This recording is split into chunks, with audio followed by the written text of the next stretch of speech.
Hello मित्रांनो, मी शिवली आणि माझ्या किचनमध्ये तुमच्या मनापासून स्वागत. आज मी तुम्हाला कच्चे केळीची भाजी बनवून दाखवणार आहे. पातळ भाजी खूपच टेस्टी असते. तुम्ही पण ही रेसिपी नक्की ट्राय करून बघा, सर्वांना आवडेल. चला मग झटपट आपण बघून घेऊया कशी बनवायची. बघा मित्रांनो, मी 3 केळे घेतले होते आणि साल काढून घेतले, कापून घेतले आणि धुवून घेतले. साईज तुम्ही तुमची आवडीनुसार करू शकता, काही हरकत नाही. आणि वाटलं तर पाण्यात पण भिजवून ठेवू शकता.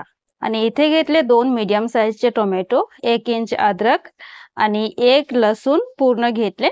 एवढे आपल्याला वाटून घ्यायचे, म्हणजे वाटून एक स्मूथ पेस्ट बनवून तयार करायचा.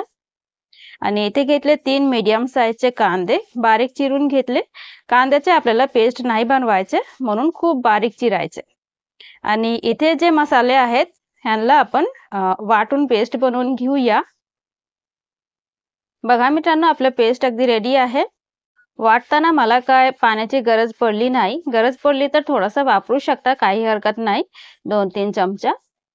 आता पेस्ट बाजूला ठेवूया आणि चला कढाईकडे. कढाईमध्ये थोडंसं तेल घालून घेऊया आणि पहिले आपल्याला केळ फ्राय करून घ्यायचे. तेल चांगलं गरम होऊ द्यायचे. मी थोडं पसरून घेते कढाईमध्ये. हीट मीडियम टू हाय वर ठेवायचे आणि केळ फ्राय करून घ्यायचे. तेल छान गरम झाले. आता मी केळ घालून घेतले आणि चांगलं परतून फ्राय करायचे 3 ते 4 मिनिटांसाठी. त्यानंतर मी आता काढून घेते एक प्लेटमध्ये.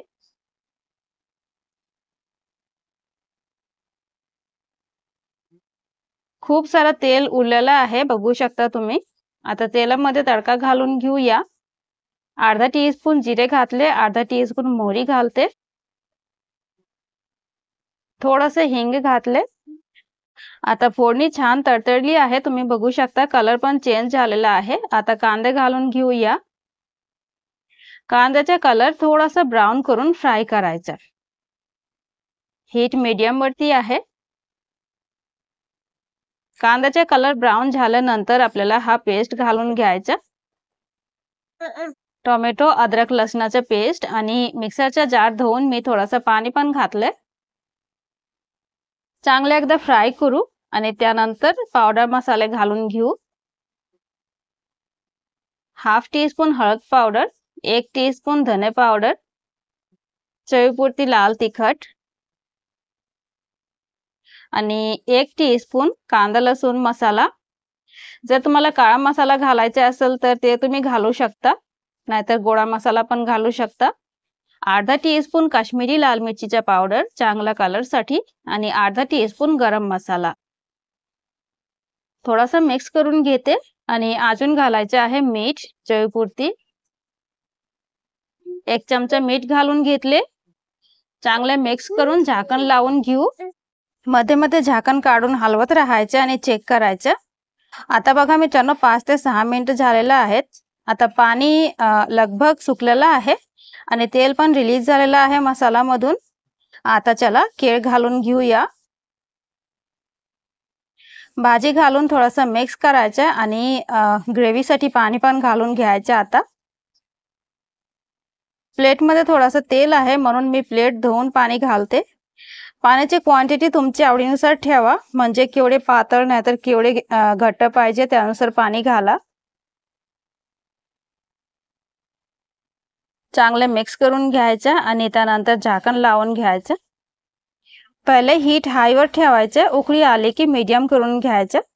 आणि टोटल 10 मिनिट झालेलं आहे. आता भाजी छान शिजलेली आहे. मी बघा तुम्हाला चेक करून दाखवते. आता शेवटीला अजून काही साहित्य घालायचे आहेत. थोडीशी फ्रेश कोथिंबीर, थोडासा गरम मसाला अर्धा टीस्पून एवढे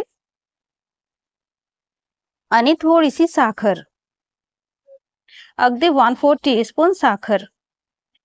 चांगले हलवून घ्यायचे आणि आता परत 1 ते 1.5 मिनिटासाठी उकळू द्यायचे. कोथिंबीर आणि गरम मसाल्याचा चव छान मिक्स होईल म्हणून. त्यानंतर आपली भाजी अगदी तयार आहे. हीट बंद करून घ्यायचं आणि गरमागरम केळीची भाजी सर्व करून घ्यायची. आता ही भाजी तुम्ही भाकरी चपाती सोबत पण सर्व करू शकता, भातासोबत पण सर्व करू शकता. खूपच टेस्टी असते. नक्की ट्राय करून बघा मित्रांनो, आणि रेसिपी ट्राय केली तर कमेंट करून नक्की सांगा की तुम्हाला कशी वाटली. व्हिडिओ आवडला असेल तर प्लीज एक लाईक करा आणि प्लीज माझ्या चॅनलला नक्की सबस्क्राईब करा. आजसाठी एवढेच. आपण भेटूया पुढच्या व्हिडिओमध्ये आणि तोपर्यंत सेफ राहा, स्वस्थ राहा आणि खात राहा. Bye bye.